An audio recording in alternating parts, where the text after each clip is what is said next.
Hello! A few years ago I did Inktober and I made a custom built accordion book for it. Like this. And I've been thinking about doing Inktober again this year, and I was trying to figure out which book to do my inking in. The trouble is that most sketchbooks do not have the right amount of pages. Ideally you want something that has 32 pages so that you can fit all of October in, and a lot of them will have 40 pages or so you end up with all these leftover pages, and that just cannot be acceptable. So I looked around. I do have one book which has 32 pages in. It's a Clairefontaine Gold Line sketchbook, and it's a really nice one, but it just feels a little bit small to me. And I did have another one which I have filled out, and I have done a flip through of this sketchbook a while ago. So this one has enough pages, and I thought I was going to get another one. I looked up at the art shop to order one, and of course they've sold out of this size, would you believe it? So I think I'm just going to end up making one with paper that I have lying around. So let's get into it. So ideally I really would have liked this size of sketchbook, which is 21 by 21 centimeters. I had a dig around and I have some large sheets of paper. Oh my gosh, these are so massive.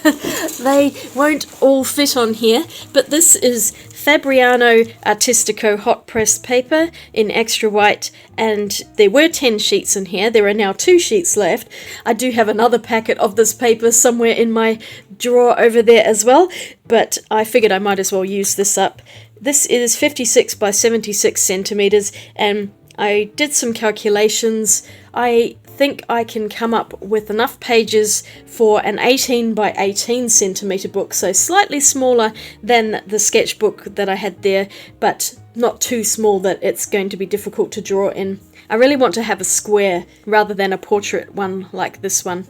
So 21 centimeters is about 8 inches, and 18 centimeters is roughly around 7 inches, so I'm going to be looking at a 7 by 7 inch sketchbook. I've done my calculations. I should have enough, so I'm just going to figure this out. I need to rule everything out and then cut it all. I don't ever remember how to do this, so I'm really hoping I don't get this wrong. I tell a lie, I have 3 pieces of paper in here now. I've got my 600mm ruler here. By my calculations, I can get 4 pages going across and 3 rows coming down. So what I will have to do is also leave a little bit of space on the edges, because I am going to have to stick the accordion pieces together, and that's the bit that's concerning me, because I think there's going to be some overlap, but I will have to cut everything out, and then it will be a lot easier to see it to assemble. Of course, in my infinite wisdom, I cut out 5 strips when I actually only need 4, I think. So I'm pretty sure I want 32 sides. So 4 pieces divided into 4 is 16 on one side, and then flip it over, you get 32. I don't know why I thought I needed a 5th piece, but there we go. Maths was never my strong suit. So the idea is I then need to fold all of these pieces in a zigzagging pattern. So one fold goes up and then the other fold goes down like that, and that creates that accordion. So in order to do that, I'm going to use my ruler. I do have some very faintly drawn pencil lines on here, which I probably will rub out once I've folded everything. And I do have a paper folder somewhere. I will just go and find that now. Here we go, I found one. This is a bone folder, although mine's made of plastic because it's a pretty cheap one. Traditionally they're made of bone, but it's just nice and easy to get a good solid crease using one of these rather than using your fingernail or a ruler, which tends to be a bit scratchier. Though you can use a ruler if you don't have one of these, but these just are a little bit rounder and they're nicer to use. But just use whatever you have, it's no big deal. Just something with a bit of an edge on it that's hard. We can get that nice sharp crease. Okay, I'm using some gloves here because I really don't want to get my oily fingers on this watercolor paper, otherwise it's going to affect my drawings later. One of them has to be glued to a backing so that you've got a front cover, and I think I'll make it this one, which means that my first fold needs to be inwards like that, so that this is on the inside. If that makes any sense. I'll just fold them. Hopefully you can see this as I go along. I tend to use a ruler. I'm butting it up to the faint line that I've drawn there and just folding it gently It doesn't have to go all the way, but just enough so that you can see the crease, and then I can take the ruler out. There's a bit of a crease there, as you can see now, and before that disappears, I can then push it over and start to hopefully line it up a little bit. You can see that one's just a little bit off, so before you make that commitment to the final crease, just make sure that your sides are lined up, because I did not do that almost there. But now I've got quite a solid crease there. I'm going to get in with my bone folder to really set that. And by doing that, you also take out quite a lot of the wrinkles that you'll find on this thicker paper. So it just makes it nice and neat. And there we go. I'm using quite a bit of pressure to fold that down, and you can see it's made a really great fold in that paper. And when I open it up, that's perfect. So I've done one this way. I'm probably going to cut off this raw edge as well. I just haven't done that yet. But I'll worry about that a bit later. I will tidy that up. So for my next crease, because I folded in on that one, I need to go the opposite way and fold up on this one. Like that. And this can be quite challenging. So really what I need to do is actually flip the paper over, because it will make life a lot easier. And I'm just going to mark where the lines are so I can see for when I'm folding. So I'll put one there, and then the other, I'll just gently mark there. I will rule it so we can all see it together, because it's very hard to see that on the camera, I'm sure. There we go. I'm using a 5H pencil here. This is a hard lead, so it's not going to leave too much of a dark graphite line. I tend to find these are much better just so that you can rub it off later and you can't see the pencil, but just don't press too hard on the paper. So I'm going to do exactly what I did before. Align my ruler up to that line and fold it over gently, just to get the start of the bend in the paper. Like that. And now I'll go the rest of the way by hand, and you can see how this other piece is on the opposite side. So I will lay that down, being sure to align those corners with the edges of the paper this time, and push it down a bit. And then I'll take my bone folder. You can see on here the graphite line, which is the original one I drew, so I got that pretty much bang on, which is great. And I'll just fold this and press it down. I mean, it's not exactly perfect, about 1 millimeter out, but it'll do. It doesn't have to be perfect. It's a homemade book, so little imperfections are what makes it charming. And then I'll flip it over again.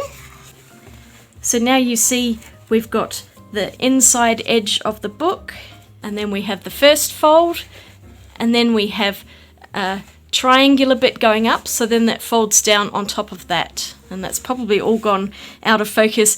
Working with white on white is not great for the camera focus. And then on this last fold here, I'm going to fold it in the original way that I did for the first one. So we have our first fold is a valley, the second fold will be a peak, and then the third fold that I'm doing now is another valley. Slowly pull this over.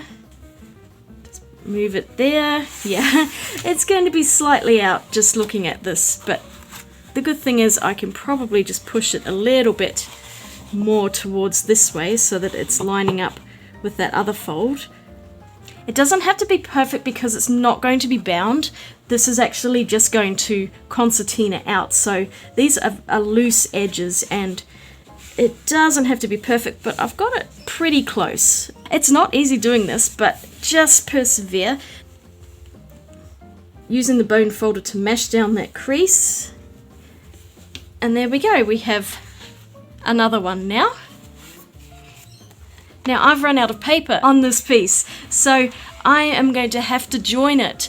I have this crease here which is for this little fold over piece. So I should actually mention that I'm going to fold it in the same pattern that I had before. So my last one was a trough, so this one needs to be a peak.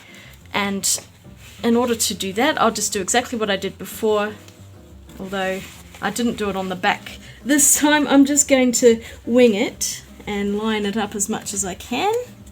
Just fold that down. Now you can see that that piece is folded down like that, and I will be dealing with this a little bit later. I folded them all, and I worked out why I had a fifth piece, because you actually need half of it in order to have enough to make 31 sides. If you don't have it and you only have 16 squares, because you've got a front and a back cover, then you're only going to end up with 30 places to draw on, and the 31st one gets covered by this. So I am very glad I figured that out before I made a total mess. So it actually works better if you have 18 squares, and then that gives you 36, which then takes into account a couple for covering in the front and the back, and then it gives you a bit of space to write down the prompts for Inktober or whichever one you're doing, and it's a little bit better that way. It's better to have a couple more pages rather than not enough, that's for sure. Okay, so I've cut everything, I've folded everything, and it's kind of together, so you can see we've got our concertina shape starting. But the big issue that we have, because I've had to cut strips and stick them together, I am going to have some overlapping pieces. Now, depending on how wide your paper is and how many pieces of paper you want to have folded, you can get away with maybe having either one piece stuck together or even just one entire piece that's accordioned up. But I've, of course, made mine a bit bigger, so I have got a few pages that I'm going to have to glue together. If this paper was thinner, I probably would have done 2 squares like that and just glued them back to back, but because this paper's quite thick, I'm just going to do it like this. So what I've got is a bit of an annoying thing here. It's going to show in the book. That's the only issue we have here. I did it on this one in my first attempt at ever making one, and I'll just see if I can find where I've got the creases. So on this page you can see I have one of the creases here. I just incorporated it into the drawing. I don't think it's too big of a deal.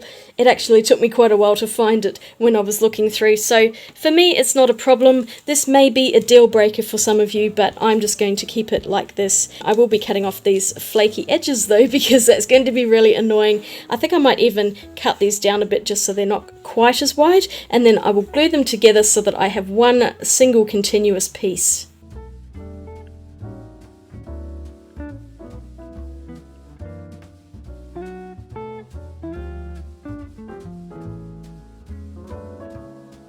And you could glue them together, but I've just got some double-sided tape because it's the easiest and neatest solution to stick the pages together without getting any glue coming out or buckling the pages at all.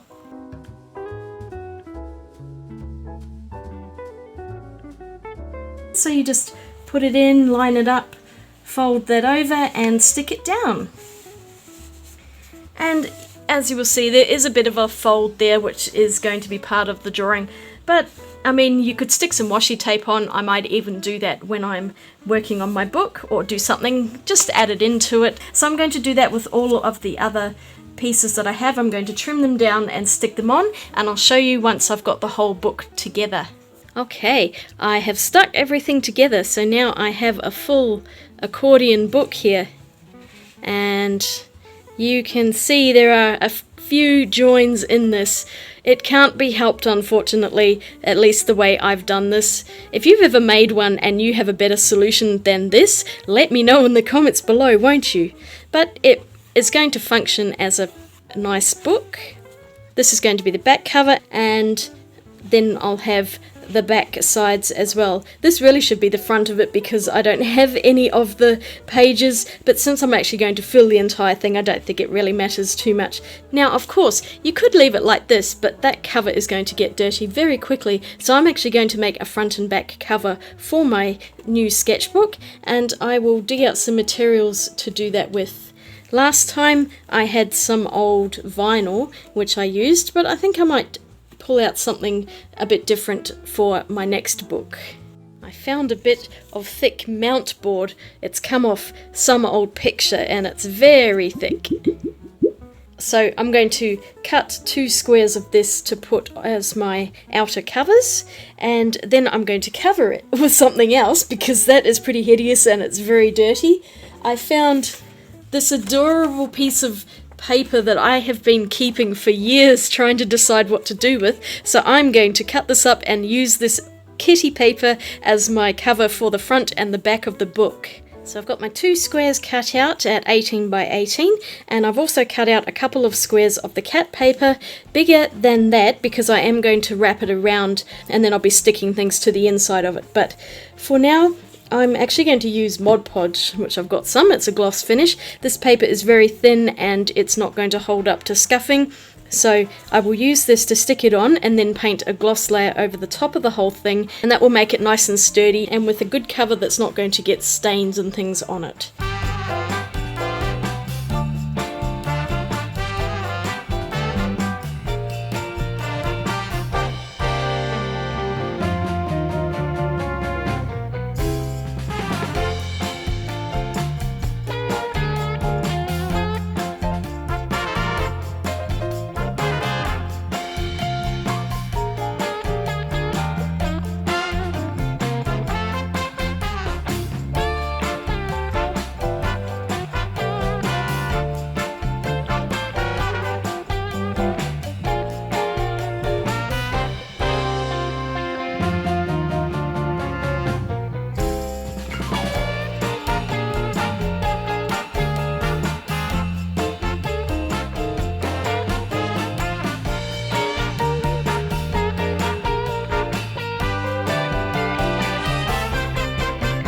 That didn't work out quite as well as I had hoped. You could see there's a bit of air bubblage going on there, and I missed a little patch there, so I'll have to go over that again with some more in a while. But I'm going to stick it together because I don't have enough paper to redo this, and it will be fine, I'm sure. The next thing I want to do is stick these onto the pages I have here, so I'll probably just use some double-sided tape, I think, for this.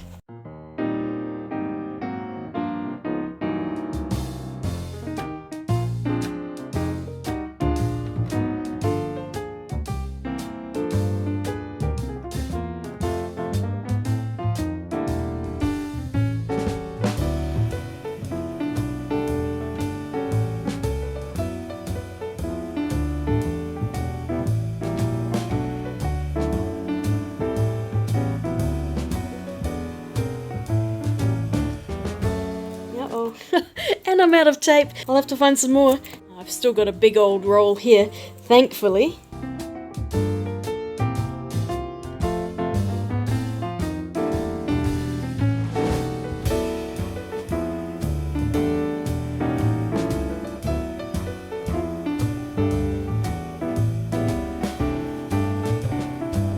It's not perfect, but it's all finished and it's come together quite well.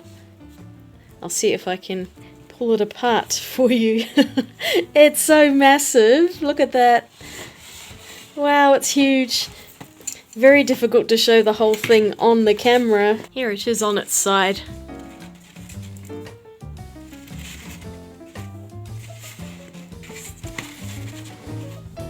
And it's all ready for me to do some drawings in it during October. I will show you all of this at the end of October. I'm only going to do one video just doing everything rather than many videos doing one prompt a day. There's no way I'm doing a video a day during October. So stick around and don't forget to subscribe if you want to see this book filled out.